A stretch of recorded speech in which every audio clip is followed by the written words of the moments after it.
Stock మార్కెట్లు కుప్పకూలే ఏకంగా 3 లక్షల కోట్ల రూపాయల మదుపర్ల సంపద ఆవిరైంది. అంతర్జాతీయ మార్కెట్ల నుంచి ప్రతికూల సంకేతాలు, కొత్త ఏఐ టూల్స్ మదుపర్ల సెంటిమెంట్ ను దెబ్బతీశాయి. ముఖ్యంగా ఐటీ రంగ షేర్లు, ఆటో స్టాక్స్ లో అమ్మకాలు సూచీలపై ఒత్తిడి పెంచాయి.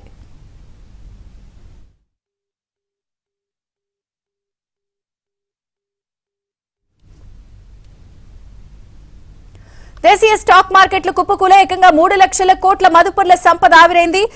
బిజినెస్ అనలిస్ట్ రత్నాకర్ గారితో మాట్లాడదాం. రత్నాకర్ గారు, గుడ్ ఈవినింగ్ అండి. Good evening.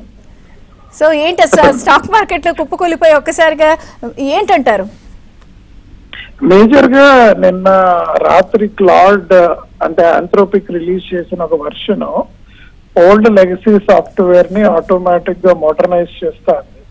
If that is the situation, many of the మనకు IT companies Infosys, TCS, HCl లో జాబ్స్ పోతాయి, వాళ్ళకి ఆర్డర్ బుక్ సైజ్ తగ్గిపోతుంది, usage of people will come down అనేది ఒక పెద్ద వెరీ వచ్చిందండి.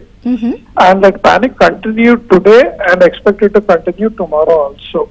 ఎందుకంటే ఇప్పుడు క్లాడ్ రోజుకో వర్షన్ రిలీజ్ చేసి ఐటీ కంపెనీస్ ఇబ్బంది పెడుతున్నాయి అనే పాయింట్ రావటం వల్ల హ్యూజ్ నెగిటివ్ ఇంపాక్ట్. సెకండ్ వచ్చేసి ఇవాళ ట్యూస్డే అండి, క్లోజింగ్ నష్టాలతోనే ప్రారంభమైంది కదా సార్, రికవరీ అనేది జరగలేదు, అసలు జరగలేదండి. It went down actually, deep cut అది అంటే ఒక పర్టికులర్ స్టేజ్ దాకా కంట్రోల్ చేశారు, but it is deep cut. Tomorrow కూడా నెగిటివ్ అనే ఉంటుందని మార్కెట్ అందరూ అంటున్నారు. అదండి, okay sir. IT stocks. Thank you. Right, thank you.